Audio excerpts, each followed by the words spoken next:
I believe the Alliance is a great opportunity for national societies to be able to broadcast what they're doing.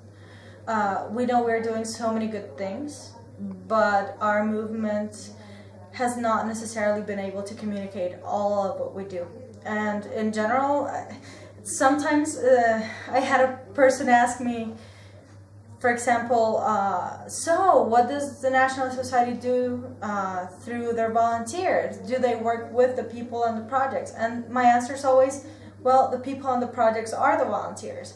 That's not necessarily something that is known to the world, that everything we do as movement is with and for and by the volunteers. So I think that's very important to be able to show the world that without the volunteers, none of this would be possible in the first place. Then for that to happen, we need to have a very good platform. A platform that's going to let national societies develop, and that's also not possible alone. So we talk a lot about networking, about working together, about teams, but we rarely do it. I think this is the moment in which we are going to begin doing that in volunteering, the same way we do it with many other topics. We have so many good practices that are not very well known.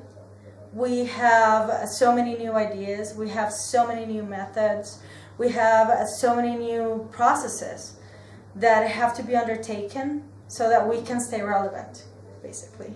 We have so many other volunteering organizations that are doing the same that we're doing. We are not the only ones out there, but we still need to give that added value that the movement is, that the fundamental principles are, that not everyone else has. So in order for us to be able to show that, we need to work together as a movement.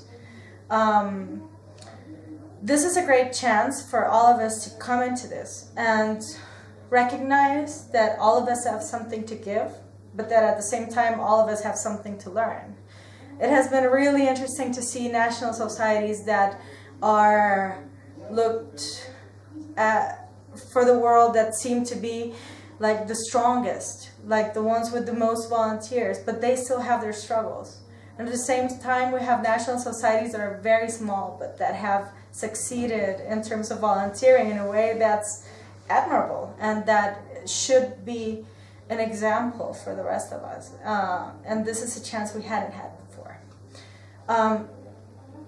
This will not be possible if we don't have the support from our leaders at every level.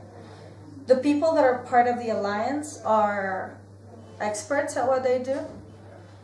The people that are part of the Alliance are volunteers, are people with a lot of experience, are people with a story that is valuable to all of this, and that all of us are adding something to the whole.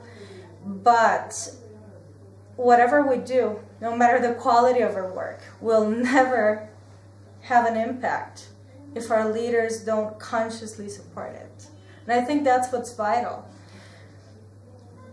If we don't have a governing board, if we don't have an assembly, if we don't have national societies at every level, nationally, regionally, locally, that are supporting the work of the Alliance, then this is not going to move forward.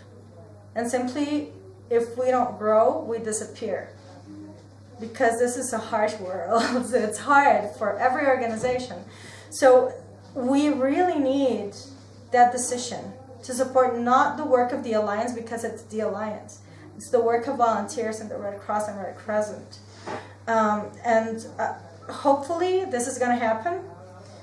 We're already in the technical teams working very hard. We're having great plans. We have so many new and very good ideas, very creative and innovative ways to do things. But we need everyone's help. So I think that's going to make a change.